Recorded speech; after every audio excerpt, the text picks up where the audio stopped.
So the goal of functional analysis of behavior is behavioral change. We want to change a problematic behavior in a client's life so that we can improve their life. But how do we change something if we don't know what it is? And how do we know what something is unless we can accurately measure it? Hi, my name is Dr. Igor Juricevic. This is Functional Analysis of Behavior 1. Let's go.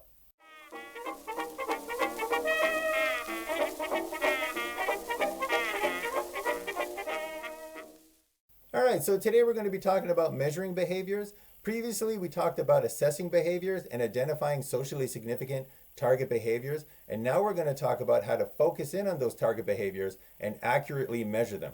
Because if we can't measure them, then we can't identify if they change. And if we can't identify whether or not they change, then we can't help the people that we're trying to help. So returning to Cooper, Heron, and Heward, they mentioned that behavior has three fundamental and measurable dimensional qualities: repeatability, temporal extent, and temporal locus. So these are the basic fundamental things that we can measure about behavior. And now we're going to take a look at those each in turn. All right, one of the fundamental dimensional qualities of behavior is its repeatability. Behavior can occur over and over and over again. That is one of its dimensions. And because it can repeat, we can measure how it repeats. So one basic measure of repeatability is simply counting the behavior. How often does the behavior occur? Now, count doesn't carry a lot of information with it unless you also know the time that it takes for that count of behaviors to occur. And when we're dealing with count and we're dealing with time, then we're dealing with rate. So rate is a highly useful measure of repeatability. Rate is simply the count of the behavior divided by the time period. So how many times did the behavior occur in a particular period of time? You take the count divided by the time, and that gives you the rate. So for example, if somebody brushes their hair for 1,000 strokes, that's the count. In 20 minutes, that's the time period. 1,000 divided by 20, that gives us a rate of 50 strokes per minute. So we took a look at count, the basic measure of how many times does the behavior occur. Then we took a look at rate, which is count divided by time. And now we're going to take a look at acceleration, which is rate divided by time. Now that might seem a little bit confusing until we realize that acceleration is grouped into acceleration, where the rate increases over time, or deceleration, where the rate decreases over time. So this is another measure of repeatability of a behavior, but this takes into account when the rate of the behavior changes. So if it increases, that's acceleration. If the rate of behavior decreases, then that is deceleration. Okay, so now we're going to switch to the next fundamental measurable dimensional quality of behavior, and that is temporal extent. So temporal extent has to do with time. That's the temporal portion of it. And extent is the size portion of it. So temporal extent is literally the size of the time that the behavior takes. And one way to measure this is to measure the duration of the behavior. So the duration of the behavior is the amount of time that occurs, or the amount of time that elapses from the onset of the behavior to the end point of the behavior. That is the duration. So behaviors can take a very long time. Behaviors can take a very short time. If that is what we're measuring, then we are measuring the duration of that particular behavior. And the final dimensional quality of behavior that we're going to take a look at today is temporal locus. So temporal extent was the size of the time of the behavior.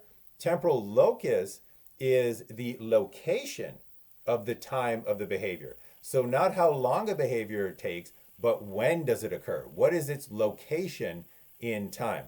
So we have two general ways of measuring this for a behavior. So one way to measure the temporal locus of a behavior is through the measure of latency. So latency is the elapsed time between the onset of a stimulus and the response. So in our society, one of the most common examples of this is knocking on a door. When you knock on a door, that is the stimulus. And the amount of time that it takes before that door is opened, that is the response, that time is called latency. So it can be a very short time, in which case you might be suspicious. Why did this door open so quickly? It might be a very long time, in which case you get frustrated. What's taking so long for this person to get to the door? But that's a measure of latency, the time between the stimulus and the time between the response. And that lets you know, again, the temporal locus, where in time did that behavior occur. A second measure of temporal locus is interresponse time. And interresponse time is the amount of time that elapses between two consecutive instances of a behavior. So when a behavior occurs the first time, how long does it take before that behavior occurs again? So if you were, again, let's go back to that example of knocking on the door. So if you knock on the door and you don't get a response, how long do you wait until you knock on the door again? So that interresponse time might be very short. You might knock, wait 1 second, start knocking again, wait 1 second, start knocking again. Very short interresponse time.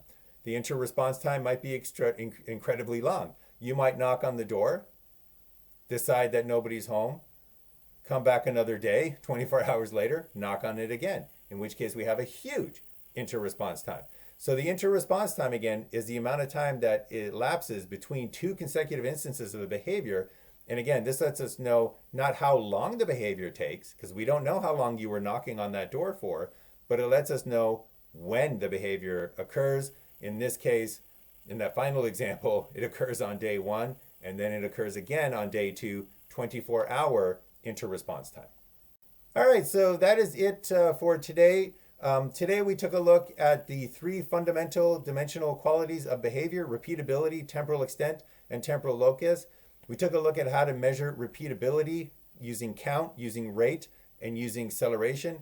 We took a look at measuring temporal extent using duration. And then finally, we took a look at measuring temporal locus using latency and interresponse time. So join us next time when we take a look at how we choose which of these tools to use. So now we know how to measure repeatability, temporal extent, and temporal locus. Next time, we're going to figure out how do we decide if we should measure repeatability, if we should measure temporal extent, or if we should measure temporal locus.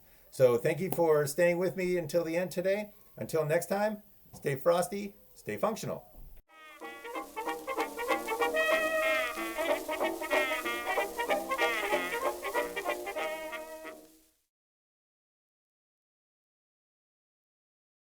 In which case we have a huge interresponse time. Huge interresponse time.